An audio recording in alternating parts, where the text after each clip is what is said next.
नमो बुद्धाय. मिगार माता या चॅनलवर आपल्या सर्वांचे स्वागत आहे. आज आपण चैत्र पौर्णिमेची माहिती पाहणार आहोत. इंग्रजी महिन्यानुसार ही पौर्णिमा एप्रिल महिन्यात येते आणि मराठी महिन्यानुसार चैत्र महिना म्हणजेच नवीन वर्षाच्या प्रारंभी पहिल्याच महिन्यात ही पौर्णिमा येते. तसेच पालीमध्ये जर पाहायचे झाले तर या महिन्याला चित्त मासो असे म्हणतात. आता पाहूया या पौर्णिमेची पहिली घटना. जेव्हा सिद्धार्थ गौतम नवीन प्रकाशाच्या शोधात होते व तपश्चर्या करू लागले, ती तपश्चर्या व त्याचे आत्मक्लेश यांचे स्वरूप अत्यंत उग्र असे होते. ती तपश्चर्या 6 वर्षापर्यंत चालली होती. त्यामुळे त्यांचे शरीर इतके क्षीण झाले होते की त्यांना हालचालही करता येत नव्हती. ते आपले पोट चाचपू लागले तर त्यांच्या पाठीचा कणा त्यांच्या हाताला लागे आणि जर ते पाठीचा कणा चाचपू लागले तर पोट त्यांच्या हाताला लागे. इतके त्यांचे पोट त्यांच्या कण्याला चिकटले होते आणि तरीही त्यांना नवीन प्रकाश दिसला नव्हता. ज्या प्रश्नावर त्यांचे मन केंद्रित झाले होते त्या ऐहिक दुःखाविषयीच्या प्रश्नांचा त्यांना येतकिंचितही उलगडा झाला नव्हता. तेव्हा ते स्वतःशीच विचार करू लागले, हा मार्ग वासनामुक्त होण्याचा किंवा पूर्ण ज्ञानाचा अथवा मुक्तीचा नाही. काही जण इहलोकासाठी दुःख भोगतात तर इतर लोक स्वर्गलोकासाठी कष्ट सहन करतात.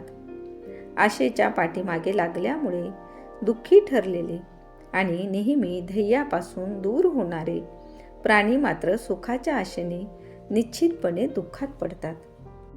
माझ्या बाबतीत देखील असेच काहीसे झाले आहे. ज्याची शक्ती नष्ट झाली आहे, भूक, तहान आणि थकवा यांनी जो गळून गेला आहे, थकव्यामुळे ज्याचे मन शांत राहिलेले नाही, त्याला नवा प्रकाश प्राप्त होऊ शकत नाही. जे ध्येय मनाच्या साह्याने गाठावयाचे आहे ते ज्याला संपूर्ण शांतता लाभलेली नाही तो ते कसे गाठू शकेल? खरी शांती आणि एकाग्रता शारीरिक गरजांच्या अखंड तृप्तीनेच योग्य प्रकारे लाभते. त्यावेळी उरुवेला येथे सेनानी नावाचा एक गृहस्थ राहत होता.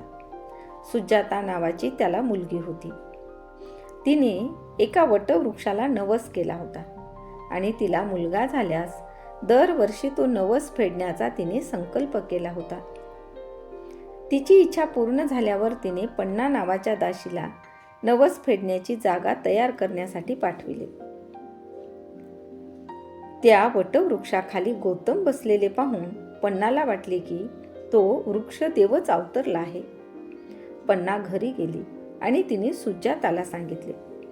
तेव्हा सुजाता आली आणि स्वतः शिजविलेले अन्न तिने एका सोन्याच्या पात्रात गौतमाला वाढले. ते पात्र घेऊन ते नदी काठी गेले. सुप्पतिठ्ठ नावाच्या घाटावर त्यांनी आंघोळ केली आणि मग त्या अन्नाचे भक्षण केले. तीच सुजाताची खीर होय. एखादा मार्ग सापडेल अशी त्यांना नेहमीच आशा वाटे. त्यांना इतकी आशा वाटे की सुजाताने पाठविलेल्या अन्नाचे सेवन ज्या दिवशी त्यांनी केले त्याच रात्री त्यांना 5 स्वप्ने पडली आणि जेव्हा ते जागे झाले तेव्हा आपल्याला खात्रीने ज्ञान प्राप्ती होणार असा त्यांनी त्या स्वप्नाचा अर्थ लावला. त्यांनी आपले भविष्य जाणण्याचा प्रयत्न केला. सुजाताच्या दासीने आणलेल्या अन्नाचे पात्र नैरंजना नदीत फेकून ते म्हणाले, जर मला ज्ञान प्राप्ती होणार असेल तर हे पात्र प्रवाहाच्या वरच्या दिशेने जाऊ दे, नसेल तर खालच्या दिशेने जाऊ दे. आणि खरोखरच ते पात्र प्रवाहाच्या विरुद्ध दिशेने वाहू लागले. आशा आणि निश्चय यांच्यामुळे धीर येऊन त्यांनी उरुवेला सोडले आणि संध्याकाळच्या सुमारास ते गयेच्या मार्गाला लागले. तेथे त्यांनी एक पिंपळ वृक्ष पाहिला. आपल्याला नवा प्रकाश दिसेल आणि आपला प्रश्न सोडविण्याचा मार्ग शोधून काढण्यास मदत होईल या आशेने चिंतन करण्यासाठी त्या वृक्षाखाली बसण्याचा त्यांनी विचार केला. गौतम पद्मासन घालून आणि पाठ सरळ ठेवून त्या पिंपळ वृक्षाखाली बसले. 4थ्या आठवड्याच्या शेवटच्या दिवशी त्यांचा मार्ग प्रकाशित झाला. त्यांना स्पष्टपणे दिसून आले की जगात 2 समस्या आहेत.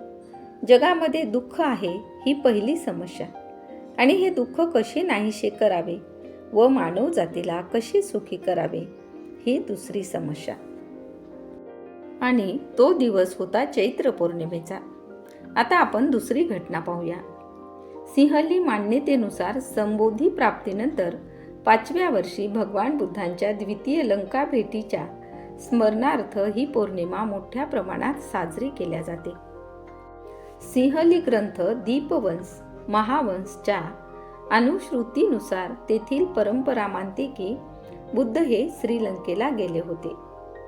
मोहोदर आणि चुल्लुदर या 2 नागवंशीय राजांचा चुलता आणि पुतण्या रत्नजडीत सिंहासनावरून होऊ घातलेला वाद मिटविण्याच्या दृष्टीने ही भेट होती.